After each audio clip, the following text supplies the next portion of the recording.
What's up, everybody? Welcome to Podcast Now. I'm Alex, and in this video, I want to go over the best skills to get in Ghostwire Tokyo early. So I'm going to try to break down how the skills in this game work and just kind of go over which ones are the best ones. Now, there's actually several that I completely avoided, as you will quickly tell. So let's break it down. You have abilities, you have ethereal weaving, and then you have equipment. Now, to be flat out honest, in the start of this, don't do any equipment. I would say the only thing important in equipment is the prayer beads. If you want to get those upgraded, you can. It just kind of buffs certain powers that you have. That's definitely a good one. My playstyle in this game was not to use talismans. I basically just used the three, abilities, the wind, water, fire. That's really the only thing I use. Even the bow, I very, very rarely used it. So equipment, I pretty much did absolutely nothing with. Abilities and then ethereal weaving, I did definitely do more of them, but even in those two skill sets, there's some a little bit more important than others. So let's kind of go over some of my favorites. The first one is gliding. You'll quickly realize throughout this game,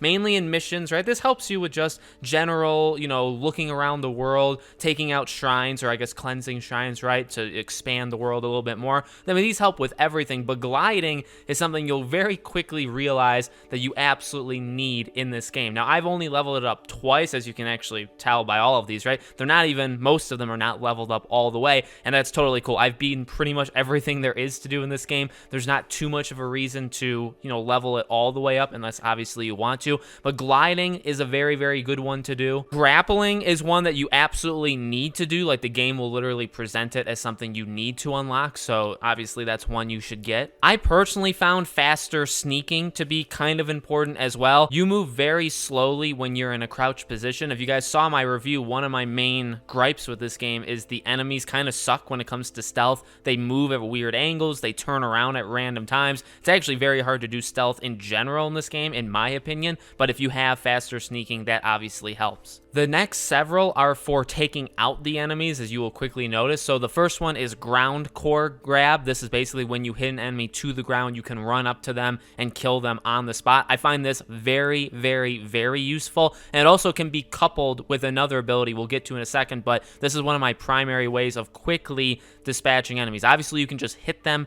into them dying, but obviously purging them can very much help you, especially when you combine it with giving you health back when you purge, which we'll get to in a second. The one to combine with it is ground attack boost, by the way. This is the one that increases the damage when enemies are on the ground, so not only can you hit enemies on the ground and finish them on the ground, but if you're too far away to finish them, which is something that can happen in this game, you can just kind of pound them with either the wind, water, fire, actually whichever ones you want to do. You can pound them with the attacks and weaken them even more. Then there's melee core grab, which is kind of the trifecta. You really, in my opinion, want to have the ground grab and you want to have the close quarters grab, which is basically what this is. This is where they're standing up, you run up to them and you press it. This happens much, much quicker. You can actually take out the enemies much, much quicker than if you were back and you have to do like the wire one. That one takes a little bit more time to actually kill the enemies. This one takes extremely little time. Again, I think this is a must-have one. The next two are actually kind of linked as well. Core grab speed boost. So this one is important in terms of how fast it takes you to kill them. So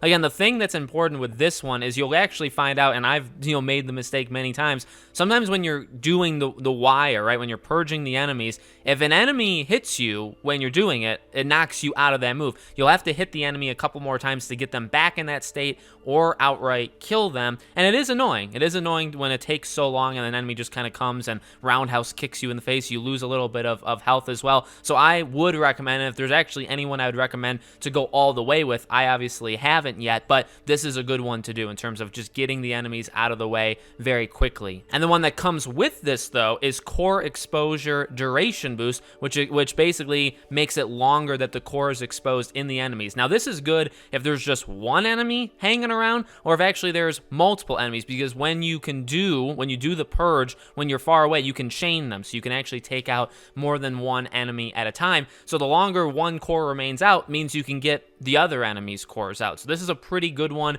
to have as well. And like I said, really all these ones on the right side of the abilities chart list, these are all really, really good ones to have, I guess specifically like the fighting aspect of this game. And the final one in this category is that top one, core Power Grab HP Restoration, which is when you get health back. So again, I really think all of these kind of pair with each other really, really well. The second one actually gives you 15 HP back, so you can get 15 health points back from doing it. I find this very, very helpful. I really didn't use too many of like the food items and stuff to heal myself throughout this game. I really just use trying to purge everybody humanly possible and use that as my primary way to getting my health back. Now, when it comes to the weaving one, again, equipment one, I would really say you could almost leave it entirely empty. The weaving one is really kind of just your playstyle. So as you can tell, I put most of my points, my levels into this one. Really, again, how far you go in this depends on your playstyle. Maybe you really only want to use one of these three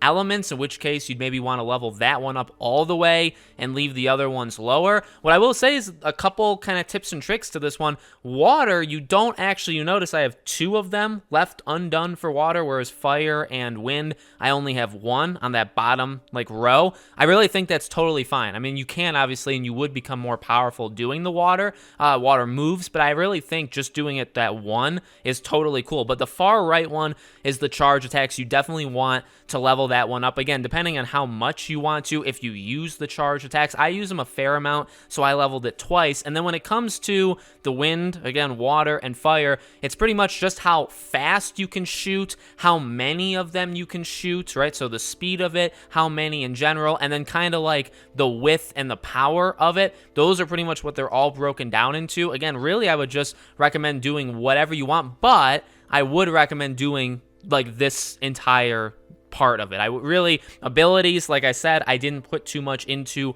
upgrading them all the way, whereas for this weaving one, I did. I upgraded, as you can see, water all the way through at the top one, fire all the way through at the top one. That's kind of what I would recommend doing, but again, this is how I play. Those are my 3 main things. I don't use my bow. I don't use sneaking around to take out enemies. I don't really use any of that stuff. I use these powers. So I would say, if you do it kind of like me, or you obviously, again, your play style version of me, you should be completely fine in this game. I played this game on normal. I did die a couple times, but I mean, overall, it's a pretty nice, walk through kind of game. You're not going to die like 10 trillion times. Like I said, I did pretty much everything this game has to offer as well. So it's not like I got stuck because I needed to upgrade something and I didn't have it upgraded. That's pretty, that's pretty easy when it comes to this game. And doing things around the world is pretty much just what gets you the points to level up, and then you get the skill points to unlock these. So let me know what you guys think about this in the comments below. Any skills or abilities that you guys put into that I didn't, also let me know.